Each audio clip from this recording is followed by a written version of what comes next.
ladies and gentlemen, Steven here from Redolessence, and welcome back to another video. Thank you so much for joining me today. I really do appreciate it, and I hope that this video finds you well. In today's episode, we're going to be taking a closer look at two brand new fragrances by the company Encounter Scents.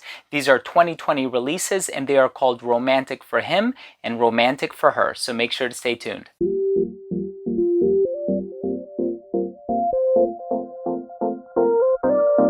Now, before I begin my dual review of Romantic for Him and Romantic for Her by Encounter Scents, I just want to mention that if you are a fan of fragrance-related content, if you like fragrance videos here on YouTube, and that includes pretty much everything from reviews, top 10s, giveaways, unboxings, special guests, anything having to do with fragrances, please do consider supporting this channel by subscribing to it. All you have to do is click on that red button in the corner. And of course, while you're at it, please make sure to enable notifications by clicking on that bell icon. This way, whenever I do publish these videos, they will get delivered straight to your feed. You never need to worry about missing any of my future uploads. So Encounter Scents, for those of you who don't know, this is a brand that was recently launched. They do fall under the Dua Fragrances umbrella. So for those of you who don't know, there is a company called Dua Fragrances, and they put out their own original fragrances, but then they also create clones or inspired expressions of more popular designer or niche fragrances. Sometimes they go after fragrances that have been discontinued and reformulated, which I think is a good thing. Other times they create hybrids of, kind of like their own versions, whimsical mashups of existing fragrances. They could be designer or niche. Here they released another brand or a collection of fragrances, new name, Encounter Scents, and they make fragrances for different occasions. So in the case of this pairing here, there is Romantic for Him and Romantic for Her.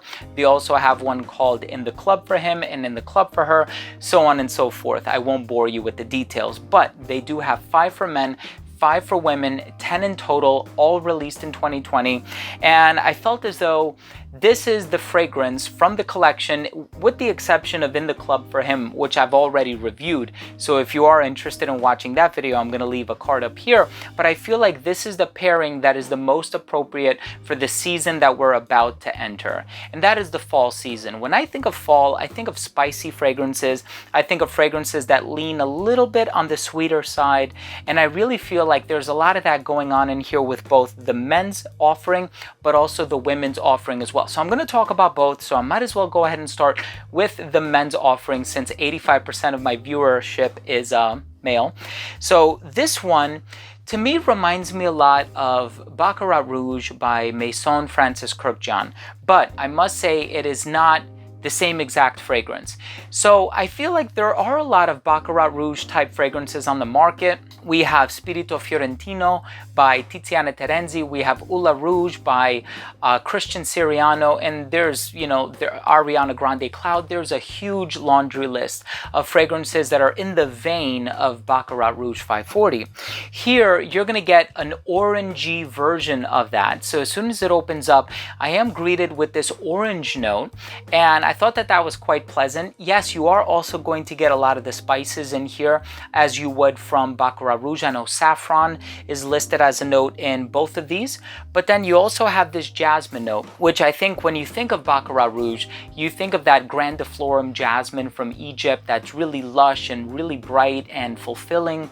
And I feel like you get a little bit of that going on in here, but there's more of an emphasis on the spicier nuances. So I feel like it's really the inclusion of the spices in here that set it apart from Baccarat Rouge 540. So this is kind of a spicier version of Baccarat Rouge, which I think is pretty cool.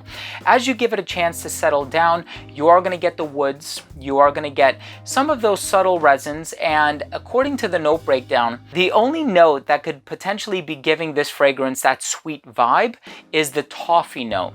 So you think of toffee, you think of like the salty caramel thing, because that's quite what it is. But I don't necessarily get that from here. I feel like Baccarat Rouge to me has more of like this cotton candy sort of a vibe, which actually is a note or an accord that's listed in the women's counterpart, but I do feel like that creates uniformity between the two fragrances. And do I feel like this one is 100% similar to Baccarat Rouge? Not at all. If anything, I would say it's about 60% similar. And I do think that there is a very good reason for purchasing this fragrance. One, it's great for the autumn.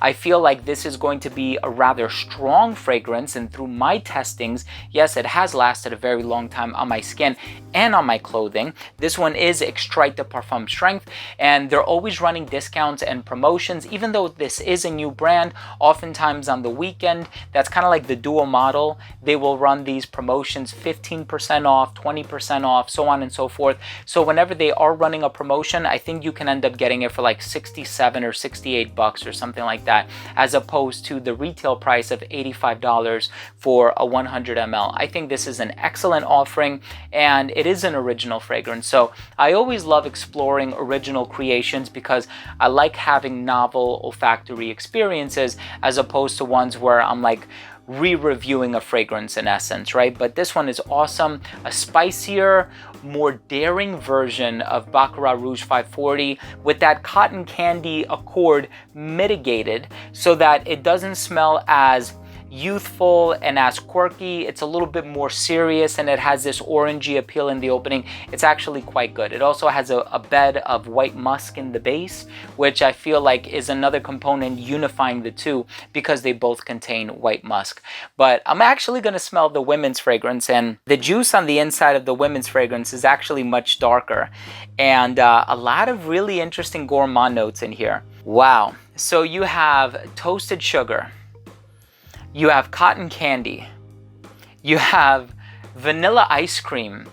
This is a super gourmand fragrance. If you are a vanilla lover, if you are a fan of fragrances like Ani by Nishane, not to say this smells like it because I don't think it does, this one, to my nose, smells much less than Baccarat Rouge. So I feel like the comparison to Baccarat Rouge with Romantic for Her is only about 20%, because there is so much of that really dense, really sweet and creamy and really fulfilling vanilla that's going on in the opening. And you do definitely pick up on all of these other sweet aspects of it. Now, this one definitely leans feminine, and I would say because of that sweetness, it can come across smelling quite youthful. I don't see myself, as much as I love the way that this fragrance smells, I don't see myself wearing this, but I would be all over my wife if she were to wear this one, because I'm just a huge fan of gourmand ingredients. Obviously, I have to be quite selective when it comes to myself wearing gourmand ingredients, and I always like for there to be a bit of a quirky character in them. So in the case of something like an Angel Men by Thierry Mugler, I like that patchouli that's in there, that tar note that people often talk about. In the case of Eau Masculine by Lolita Lempica, I kind of like the sharpness of that licorice note that's in there, that star anise vibe that it gives across. This one is just gourmand on top of gourmand on top of gourmand. So you have all of these layers of sweetness. Yes, there's still the jasmine. Yes, there's still the musk. There is something about it that smells very feminine. Not very feminine, but feminine leaning, but there's also an aspect about it that smells very flirtatious, and it also comes across smelling rather youthful. So this is a smell that I love. I don't know if this is a smell that I would personally wear unless I am layering it with something else. And in that case, I do think that I would actually consider layering the two. I've never tried it before, so don't take my word on it. I'm not here saying that it's going to result in a great combination, but I can see it in theory working really well because there is uniformity as far as the note breakdown is concerned, and as far as an olfactory sort of genre or classification perspective is concerned, there is definitely a similarity between the two. But wow, holy sweetness, this one is very, very sweet. This is definitely the sweetest fragrance on the women's side, and I think it's probably also the sweetest fragrance in the entire collection. In the Club for Him is also quite sweet, but it's sweet in a very different way. The pear, the vanilla, so on and so forth. But this one is like a full-blown gourmand, you know? So I think these are fantastic fragrances. Honestly, I'm really happy for the owner of the company for branching out and creating a wide range of original fragrances with DNAs and formulas that are mass appealing. You know, there's nothing overly artisanal or overly daring or challenging or anything like that, because we know that the average consumer doesn't really want to buy something like that. Maybe the niche head, somebody like myself, whose nose is geared towards the strange and the quirky, might actually appreciate something like that. I think I have a lot of fragrances behind me here that might be a little bit on the quirky side, you know.